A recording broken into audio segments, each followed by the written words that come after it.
Eumenes will probably be concluded in this program from Plutarch's Lives, translated by John Dryden, revised by Arthur Hugh Clough.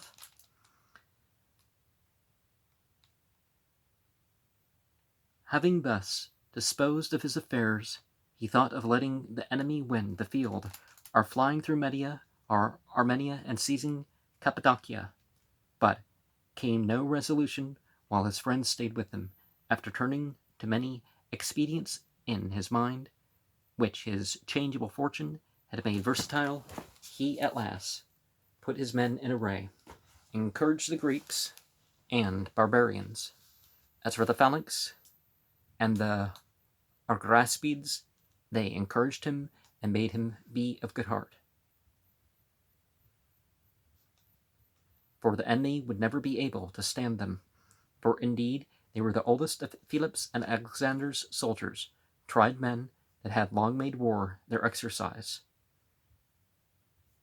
that had never been beaten or foiled, most of them 70, none less than 60 years old. And so when they charged Antigonus's men, they cried out, "You fight against your fathers, you rascals!"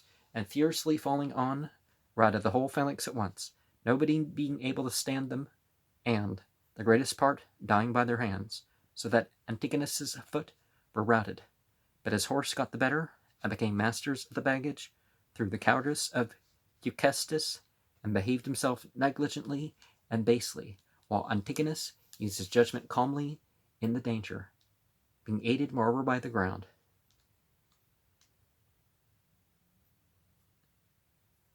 And, telling his friends he lived among a herd of wild beasts is, among what we left off, right? 4. The place where they fought was a large plain, neither deep nor hard underfoot, but like the seashore, covered with a fine soft sand, where the treading of so many men and horses, in the time of battle, reduced to a small white dust, that like a cloud of lime darkened the air, so that one could not see clearly at any distance, and so made it easy for Antigonus to take the baggage unperceived. After the battle, Theotamus sent a message to Antigonus to demand the baggage.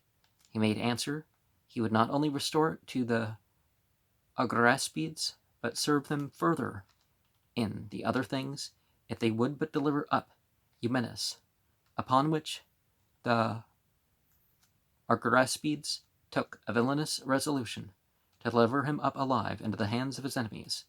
So they came to wait upon him, being unsuspected by him, but watching their opportunity, some lamenting the loss of the baggage, some encouraging him as if he had been victor, some accusing the other commanders, till at last they all fall upon him, and seizing his sword, bound his hands behind him with his own girdle. When Antigonus had sent Nicander to receive him, he begged he might be led through the body of the Macedonians and have liberty to speak to them, neither to request nor depreciate anything, but only to advise them what would be for their interest. A silence being made as he stood upon a rising ground, he stretched out his hands bound and said, "What trophy, O ye basest of all the Macedonians, could Antigonus have wished for so great as you yourselves have erected for him, and delivering up your general captive into his hands? You are not ashamed, when you are conquerors, to your own selves conquered, for the sake of only your baggage, as if it were wealth, not arms, wherein victory consisted. Nay, you delivered up your general to redeem your stuff. As for me, I am unvanquished, though a captive, conqueror of my enemies, and betrayed by my fellow soldiers. For you, I adjure you, by Jupiter, the protector of arms, and by all the gods that are the avengers of perjury, to kill me here with your own hands. For it is all one, and if I am murdered yonder, it will be esteemed your act, nor will Antigonus complain, for he desires not Eumenes alive, but dead." Well,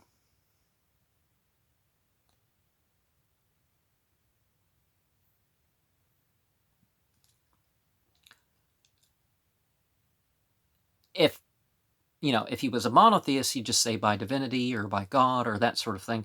But the polytheist is like, well, God of this and that and the other, and not just, well, listen, I'm here, and the forces of nature, they're witnesses to what I've said, and that sort of thing makes sense too. But there's part of, the reason why people personify and divide up the idea of divinity, it relates to things about physicality and mentality that,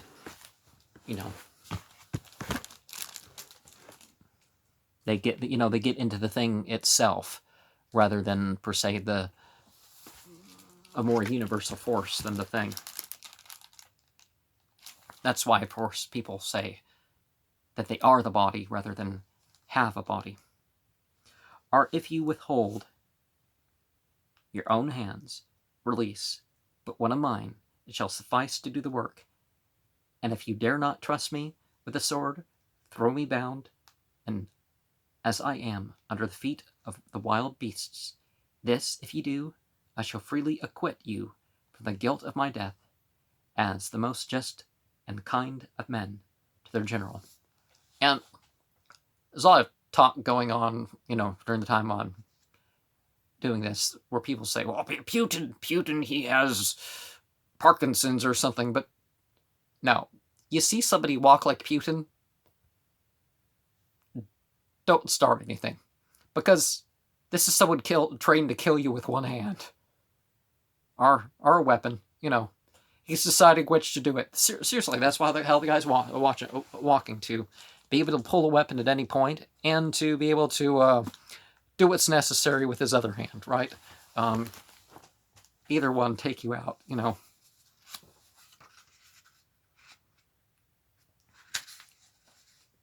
there is the thing that, Biden does, but that's like something totally different, right?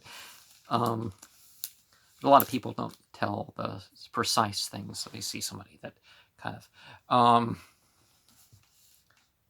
they don't know one posture from another, and one type of, flex or not flex or whatever. While Eumenes was thus speaking, the rest of his soldiers wept for grief, but the Argoraspides shouted out to lead him on, and give no attention to his trifling, for it was no such great matter if this Chersonesian pest should meet his death, who in thousands of battles had annoyed and wasted the Macedonians. It would be a much more grievous thing for the choicest of Philip's and Alexander's soldiers to be defrauded of the fruits of so long service, and in their old age to come to beg their bread, and to leave their wives 3 nights in the power of their enemies. So they hurried him on with violence. Now, it's past. For me, I believe that the 10th month, not necessarily October when this is coming out, but I mean the 10th month of the sacred calendar, is the best month to get married. And if the woman's previously married, you owe her 3 days. And that's a bit more common where some of this comes from. Now, if she's not, if she's chaste and virgin and all that, then you owe her 7 days. But so that's what the reference to the 3-day thing comes from. Well, that and the full moon or whatever. But so they hurried him on with violence. But Antigonus, fearing the multitude, for nobody was left in the camp, sent 10 of his strongest elephants with diverse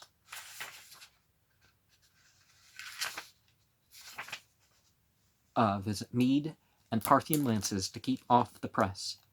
Then he could not endure to have Eumenes brought into his presence by reason of their former intimacy and friendship. But when they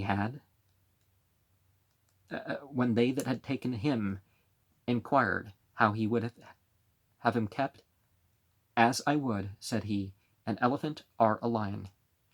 A little after, being moved with compassion, he commanded the heaviest of his irons to be knocked off, one of his servants to be admitted to anoint him, and that any of his friends that were willing should have liberty to visit him, and bring him what he wanted. Long time he deliberated what to do with him, sometimes inclining to the advice of promises of Nearchus and Crete, and Demetrius his son, who were very earnest to preserve Eumenes, whilst all the rest were unanimously instant and importunate to have him taken off. It is related that Eumenes inquired of Anamarchus his keeper why Antigonus, now he had his enemy in his hands, would not forthwith dispatch or generously release him, and that Anamarchus contumeliously answered him that the field had been a more proper place than this to show his contempt of death, to whom Eumenes replied, and by heavens, I showed it there, asked the men else that engaged me, but I could never meet a man that was my superior. Therefore rejoined Anamarchus, now you have found such a man, why don't you submit quietly to his pleasure? When Antigonus resolved to kill Eumenes, he commanded to keep his food from him, and so with 2 or 3 days fasting began to draw near his end. But the camp being on a sudden to remove an executioner, was sent to dispatch him. Antigonus granted his body to his friends, permitted them to burn it, and, having gathered his ashes into a silver urn, to send them to his wife and children. Eumenes was thus taken off, and divine providence assigned to no other man the chastisement of the commanders and soldiers that had betrayed him, but Antigonus himself, abominating the Argraspides as wicked and inhuman villains, delivered them up to Sibertius, the governor of Arachosia, commanding him by all ways and means to destroy and exterminate them, so that not a man of them might ever come to Macedon or so much within sight of the Greek sea. Now, this is kind of late to make the point, but interestingly enough, not only is the belief in reincarnation more likely to result in cremation,